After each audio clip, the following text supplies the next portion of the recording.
Shalom Aleichem, on est dans les halachot de Hanouka. Dans Chazon Ovadia, il nous dit le Rav Adlaka Osa Mitzvah. La mitzvah, c'est quand on allume les bougies. On verra, il y avait beaucoup de nafkaminot.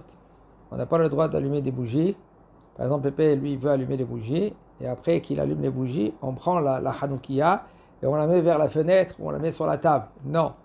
Si Pépé, lui, il ne peut pas se lever vers la Hanoukia et allumer, alors Pépé, qu'est-ce qu'il fait? Il nomme quelqu'un.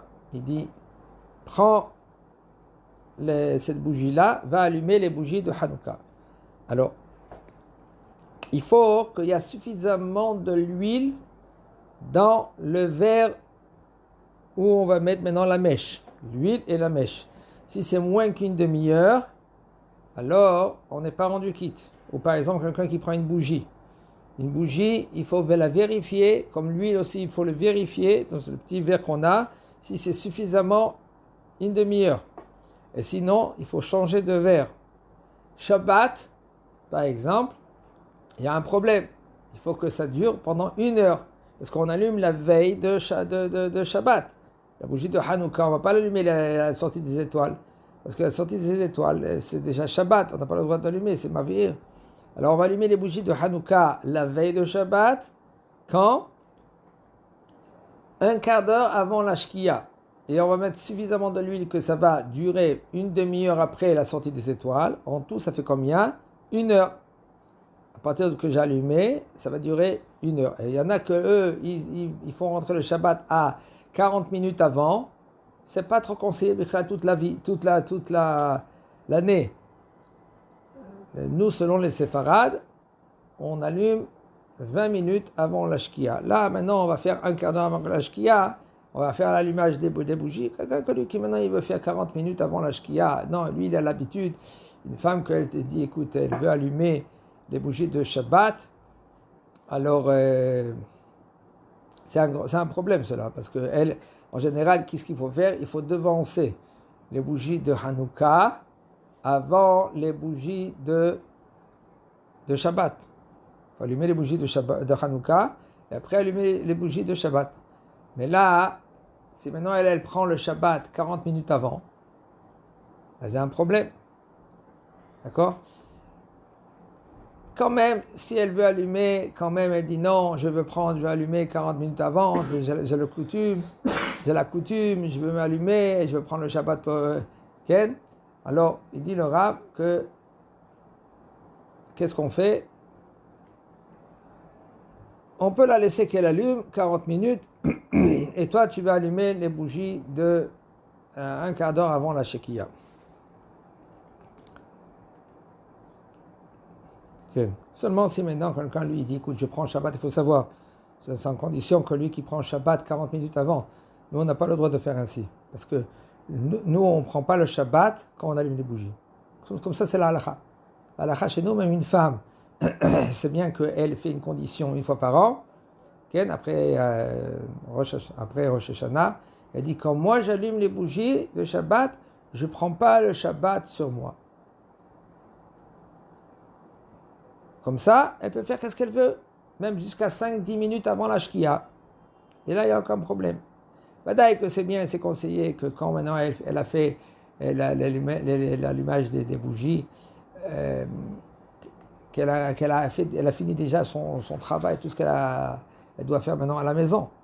D'accord? Ah bah sinon, même qu'elle a allumé les bougies de Shabbat, elle peut boire un petit café même. En général, si maintenant elle rentre la Shkia, la Shkia, le soleil qui s'est couché, c'est à 5 heures. Et maintenant, 5 heures, elle veut prendre un café. Elle n'a pas le droit. Pourquoi elle n'a pas le droit? Parce que Shabbat, il rentre maintenant.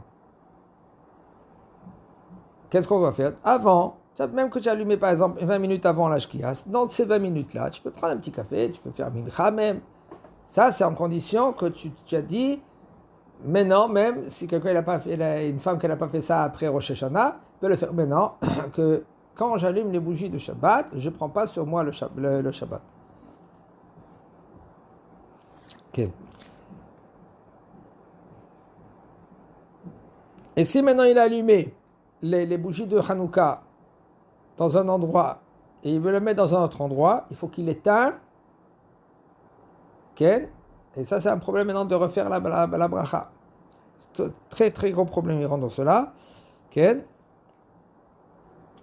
Et si par exemple quelqu'un, lui maintenant, il s'est rendu compte que maintenant la bougie qu'il a mis, il n'a pas fait vérifier comme on a dit, il a pris la bougie et en fin de compte cette bougie-là elle dure 20 minutes, ou l'huile il a duré 20 minutes.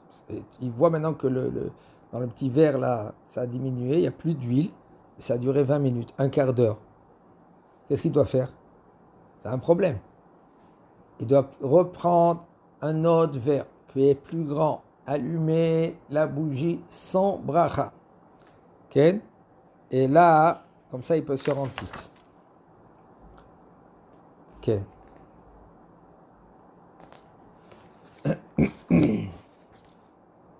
Alors, il faut savoir que quand on allume les bougies de Hanouka, okay, on doit faire les 3 brachot.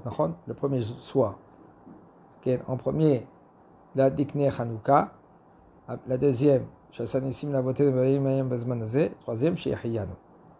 Non, après que j'ai allumé la première bougie, là je peux commencer à dire là je peux commencer.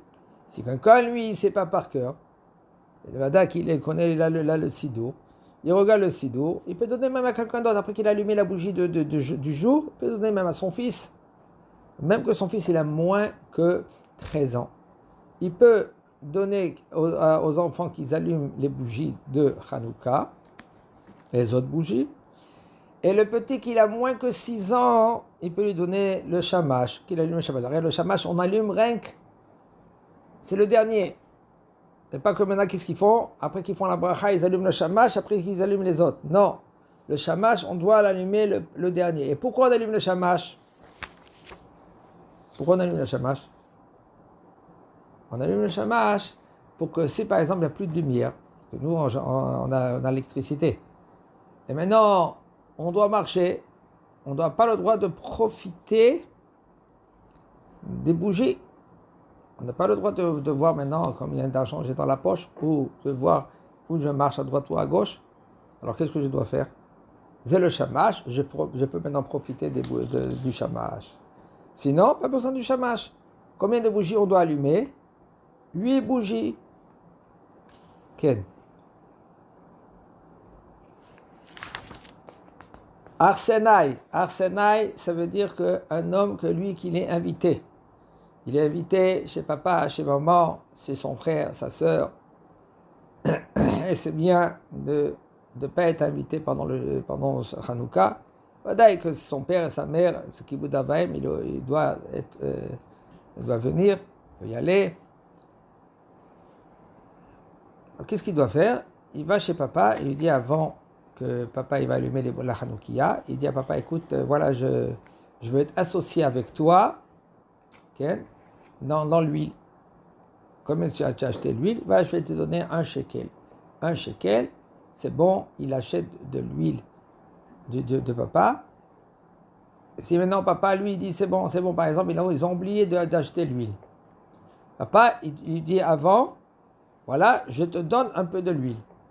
C'est-à-dire, je participe avec toi, avec l'huile, et là, quand papa il va allumer, eh ben, il va allumer pour aussi le fils et sa belle-fille. Si il y a un problème, il y en a par exemple des enfants, ils disent, papa, écoute, j'ai une chambre à moi. Cette chambre à moi, okay, je veux allumer les bougies de Hanouka. C'est pas conseillé, c'est pas bien. Les bougies de Shabbat, c'est autre chose. Il y en a par exemple il a une chambre, papa il lui donne une chambre, que personne ne rentre dans cette chambre-là pendant tout le Shabbat. Et pendant tout le Shabbat, quand personne n'y rentre, okay, alors ça s'appelle Heder HaMiyuhad Lahem. Là, il doit allumer les bougies de Shabbat avec bracha. Sa femme, elle doit allumer les bougies parce qu'on parle que ça c'est une chambre, que personne ne rentre là-bas, c'est réservé rien que pour eux. Même maman, quand elle veut quelque chose, elle demande permission. Alors, puisque c'est ainsi, alors là, il doit allumer les bougies de Shabbat avec bracha. Il faut faire attention que c'est pas dangereux, mais dans un endroit que... Et, de temps en temps, tu rentres là-bas, ta femme, elle rentre là-bas, pour profiter des bougies. Mais si maintenant, c'est pas une chambre, qu'elle est réservée pour toi, un, deux, c'est pas une chambre que tu vas pas rentrer, rien que la nuit, très tard, alors tu vas pas profiter de ces bougies. Alors, où tu dois allumer où tu manges, où il y a ta belle-mère ou ta mère qui allume les bougies là-bas. Elle prépare aussi 2 bougies pour la kala, ou pour si c'est sa fille. Et là, quand elle fait la bracha, la maman, elle rend quitte la belle-fille. Et la belle-fille, elle répond Amen, sans Baruch Hu Shemo. Et elle allume après la belle-mère. La belle-mère, elle a allumé. Maintenant, elle allume ces 2 bougies à elle. Okay. Alors maintenant, les enfants qui sont, par exemple, à l'armée, ou sont à la yeshiva, ou ils sont ailleurs, pas besoin qu'eux, ils allument les bougies. Parce qu'il y a papa et maman, c'est eux qui ils leur rendent quitte. Ah bah si maintenant, quelqu'un, lui, il habite seul déjà. Il est chez lui à la maison. Il ne dépend pas de papa et maman. Où il y a une fille, par exemple. Ben, elle ou lui, ils doivent allumer les bougies de Hanouka chez eux à la maison. Mais si maintenant il dépend de papa, papa il donne de l'argent de temps en temps, il vient à la maison, il a un chez soi, alors là, papa et maman, ils les rendent quitte. Si c'est quelqu'un que lui qui maintenant il est en Chutz Laaretz, quelqu'un que lui maintenant il est en Eretz Israël, et ses parents ils sont en France. C'est quand lui maintenant ça va arriver le moment où par exemple en Amérique, c'est plus fréquent en Amérique. Parce qu'en Amérique maintenant par exemple c'est 12 heures de décalage, non combien de temps 7 heures de décalage. 6-7 heures, ça dépend. Alors maintenant, quand maintenant lui il va arriver le temps pour allumer les bougies, eux c'est jour encore chez eux. Alors maintenant lui il doit allumer ici la Hanoukia, et là après eux ils vont allumer chez eux. Ok. Ah maintenant, il y a un très très gros problème. Quel est le gros problème? Quand on va allumer les bougies de Hanouka, des fois l'huile, elle reste. Par exemple, il a allumé.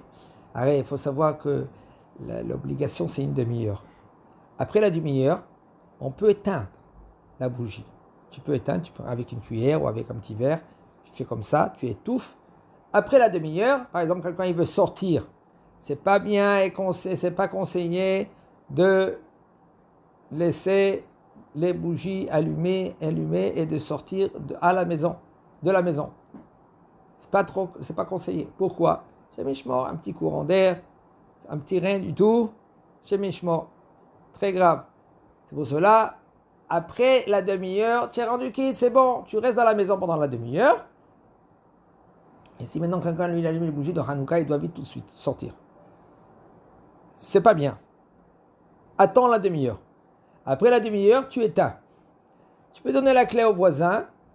Tu dis voilà, une demi-heure, tu vas et tu éteins les bougies de Hanouka avec une cuillère ou avec un verre.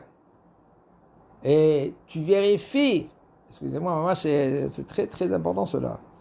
Tu l'appelles à le voisin. Parce que des fois, le voisin, lui, il veut, non, sa femme, elle fait des soufganiotes. Elle fait des lévivotes. Il s'est oublié. Et Hashem Yirahem, c'est pour ça qu'il faut vérifier. Appelle-moi le voisin. De nos jours, on peut appeler. Est-ce que tu as éteint la Hanoukia? Lui, il va, il éteint la Hanoukia. Alors maintenant, l'huile qui reste après la demi-heure, c'est plus de l'huile de mitzvah. Parce que la mitzvah, c'est combien? Une demi-heure. Maintenant, qu'est-ce qui reste de l'huile? Qu'est-ce que tu as dit, toi? Tu n'as rien dit. Des fois, si tu as dit, voilà, cette huile-là, maintenant, c'est pour l'huile de Hanouka. C'est un problème, maintenant. Il faut savoir, c'est un problème. Maintenant, cette huile-là, ça va être pour Hanouka. Et maintenant, tu as réservé pour Hanouka. Cette huile-là, tu ne peux pas allumer à part les bougies de Hanouka. Ou même si tu as dit cela, que je vais allumer, qu'est-ce qu'il faut pour Hanouka? Le reste, ce sera Hol. Il faut faire une condition. Ou par exemple, quand toi tu vas mettre de l'huile, des fois ça va dépasser la demi-heure, ça fait 30 minutes, Mais non, il s'éteint après 35 minutes. Il te reste de l'huile. Tu n'as rien dit. Puisque tu n'as rien dit, cette huile-là, maintenant, elle devient pour allumer les bougies de Hanouka. Maintenant, est-ce que maintenant, tu peux utiliser cette huile, oui ou non? Ou par exemple, de l'huile qui tombe dans un récipient. Tu veux utiliser maintenant cette huile-là, maintenant? Est-ce que tu peux utiliser cette huile pour manger? Non, tu n'as pas le droit. Pourquoi c'est réservé maintenant pour Hanouka? Qu'est-ce que tu dois faire? À la fin de Hanouka, tu prends toute cette huile-là, avec les mèches, tu brûles. Aval, si tu as fait une condition, j'allume les bougies de Hanouka dans la demi-heure. Pendant la demi-heure, c'est Kodesh. Après la demi-heure, ça devient Hol. Ça veut dire que tu as fait une condition. Même l'huile qui reste dans le récipient, ou l'huile qui reste à côté, qui tombe, eh bien ça c'est Chol. Chazak Baruch.